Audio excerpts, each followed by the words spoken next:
Yeah, discipline is the thing that I feel like I'm working on this year. I feel like I could grow in the area of discipline, area of discernment, diligence. So 3Ds is the three kind of discipline is the top one, but dealing with discernment and also just diligence are the 3Ds the Lord gave me this year as far as for my life that I'm going to be applying. So last year we said it was a rocky, it was, highs and lows, peaks and valleys. One thing we talk about in the show often in our pockets of joy, right? Is the importance of joy, but not just joy, black joy. So we know that black joy is an act of resistance. We know that. Yes, it is. Black joy is an act of resistance. So how do you plan to center joy this year? What? I tell you offline. Okay. It's something that it's not a new idea. It's strengthening what remains. We've already talked about this, me and you. Okay. And I'm gonna challenge us to do it. Okay. How am I centering black joy? You're not gonna forget it, are you? You need to put it in the chat so you don't forget? Okay. No. I don't need to put it in the chat. It's here. It slapped me. Okay. I almost felt the joy. I literally felt the Lord. When Shut up. So how am I centering black joy? Man, I am centering black joy. I am reveling in all the things that are authentic and true to me. Yeah. And to us as a community. And leaning into that wholehearted. I found myself in a meeting this week, and before I knew it, I was like, you know what? I ain't gonna hold you. What we need to think through is, and it just came out. And after it came out, I'm like, did I just say I ain't gonna hold you in a meeting? But niggas gonna nig. It's gonna nig. But in a previous time, I would have been like embarrassed and like overthinking. But after I thought about it, I chuckled to myself and I went on. And not to say that I'm going to get so comfortable, I'll be like, in my meeting, be like, all right, bet. Like, I'm not going to be doing that. But like, if certain like culturally relevant things happen or come out, I'm not making any apologies. I feel like continuing showing up as my authentic self, and not for, because sometimes I was honest about this on the podcast at one point.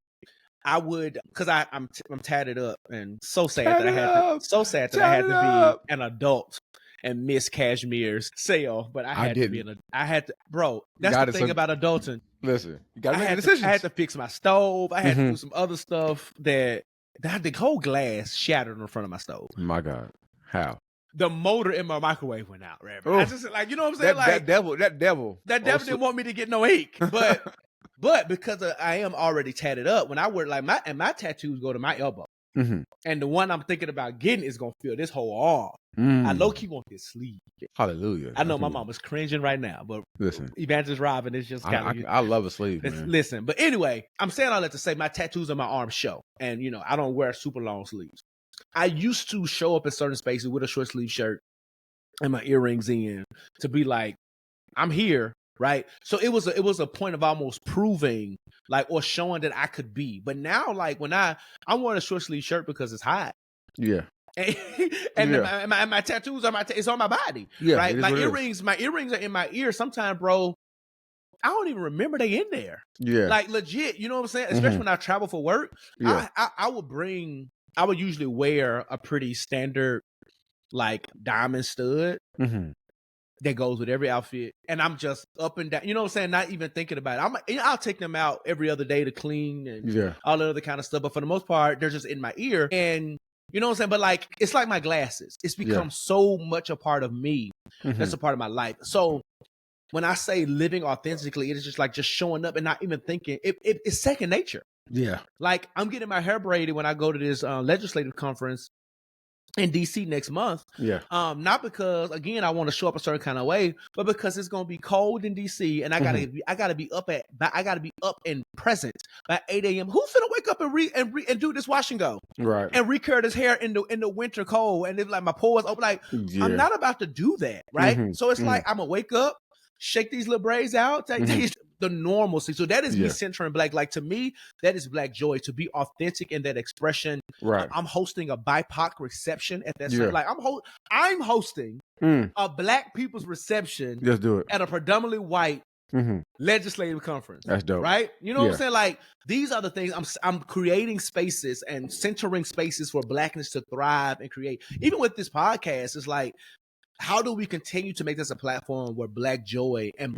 blackness continue? I know we joke about, we being ultra Black. There's really no such thing as being ultra Black. No. But me and Bryan literally lean into our blackness in a very intentional way. And that's what it is. We celebrate it. We don't. That's the thing. I don't ever want to dummy it down. Yeah. I don't ever want, I don't want to be the girl in Insecure where Molly was like, you need to tone it down. Because I think they're right. There are times and places. But Molly wasn't, right? You know what I'm saying? Yeah.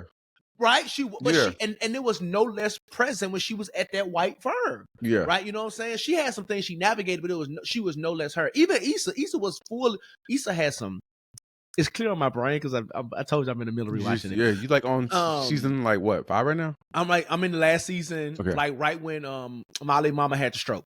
Okay. So season 5, episode 4 or 5, something like that. Yeah. But anyway, I was just saying, even with Issa, although she had some insecurities why she didn't speak up, it didn't go against her blackness that we got, y'all. She showed up with her curly hair, her kente cloth clothes. You know what I'm saying? Like she was fully herself. And that's when I think, like, even when we're in predominantly white spaces, just still showing up. Yeah, it's like Black expression. Yeah, I put on this, I don't know, this Support Black Colleges hoodie because I wanted to. Like, I'm not trying to make no statement. Like, that's the hoodie. Like, I grabbed that hoodie because that's the one that was clean. Yeah. Like, you know what I'm saying? So I want the blackness, everything about me to be so just like second, and it already is. Yeah. Like, I don't want to have the second thought like, ooh, I'm walking in this all white gym with this, this Support Black Colleges hoodie. Like, I don't care. Yeah. Just be right. I don't even want to have that thought. Like if you know what I'm saying. So anyway, and again, we have to be wise. Yeah. Because there's certain spaces and times where you go in there and be like, blah, blah, blah, blah. I ain't trying to get hung on no tree out in like rural Georgia either. We know. But at the same time, I don't want to dumb down who I am, what I am for anybody or any place or any institution. And that's how I'm going to continue to center and then teach my children that. My wife came home yesterday. And I'm not going to say which child or what school or anything. And was like, yeah, I walked past this classroom and this white teacher, man, he was playing some R&B music. I was like, ooh, that white boy got soul. I said, no, he don't. No.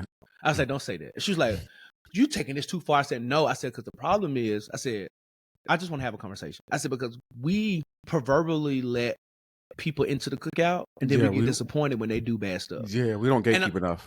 And that's the thing. I'm not saying that we can't live in a society where we coexist with white, Black, Latinx, Hispanic, Asian, whatever. But when we talk about our Black culture, we're so easy to allow them to co-opt our culture. Yeah. And as soon as they do something disappointing, we be disappointed and mad. It's like, what? But you let them in the gate. Yeah. You gave them the invitation. Right? So like, just because you like R&B hasn't proved anything to me. No. Right? Just because you can cook some chicken wings good doesn't prove anything to me. Just because you can dance on beat doesn't prove anything to me. Like, doesn't prove any. Are you a good person? Yeah. Like these are things that really. That's why white allyship. And this is going to a whole nother conversation. White allyship is hard for me to lean into these days because it's like every time we try to really embrace that, we're disappointed in so many ways. Yeah. But I say all that to say, part of me centering Black joy is that gatekeeping of our culture and our stuff and, our things. And I know that may sound like, segregated in some forms, but I love our culture and I honor it and I respect it. And I don't want it to be just so loosely, able to. White people going to co-op because they co-op. But I'm going to do my job to, to make sure that it is intentional and true to its roots and uplift that and platform that as much as possible. I agree. That's good. I'd say I'm going to choose joy. I think there's a lot of times this past year I didn't choose joy. Like I let my mind, like, and I'm gonna be transparent on the podcast. So like, I'm a type of person I can have 99 great things, but that one, I'm gonna focus on that one, and that one will be so magnified that I'd be like, well, why isn't that one thing? Why isn't that one thing? And it allows me. It messes up. And then I get like depressed. I'm like Lord, I'm sorry for being ungrateful for all the 99 great things, but that one thing is like just bother me, right? So in that moment I have to choose joy. Somebody was like, find a silver lining, find the thing, and I have a hard time doing it. And I know that, right? I know I have a hard time trying to find, and I have a hard time choosing joy because my mind would just like, it's kind of like I'm not saying OCD, but like you see something that like a fly, right? That's just flying around, and you can be in the midst of all this great stuff, but that fly is like, why is that fly here? I want to kill that fly, right? And then I get trapped on that fly, and then I'm down for the count. So really, I'm reclaiming my joy by like really being intentional and choosing the joy. Because oftentimes the thing that I'm worried about or tripping about, I can't do nothing about it anyway. You know what I'm saying? I can't fix it. I can't change it. I can't alter it. I can't make it happen. You know, sometimes it's the lack of patience thing. Like something that outside of my control. Only thing I can control is me, right? Sometimes it's people that I'm like, why don't you just do right? You know what I mean? Stuff like that. So I think the way I'm gonna reclaim my joy is by just choosing it and not allowing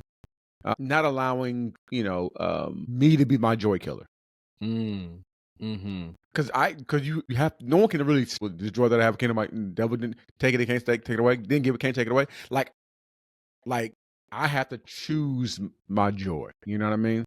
And oftentimes I feel like I was allowing sadness and all that kind of stuff I was choosing that because, and we be honest sometimes, like it feels good to be like, let me just throw in this sad music and just wallow in my issues. You know what I'm saying? And be woe with me. Where it's like, no, like God has been great to you. Like not spiritual bypassing by saying like, oh, not expressing and sitting in the feelings of like, disappointment, but within that saying, yeah, man, I'm disappointed in that.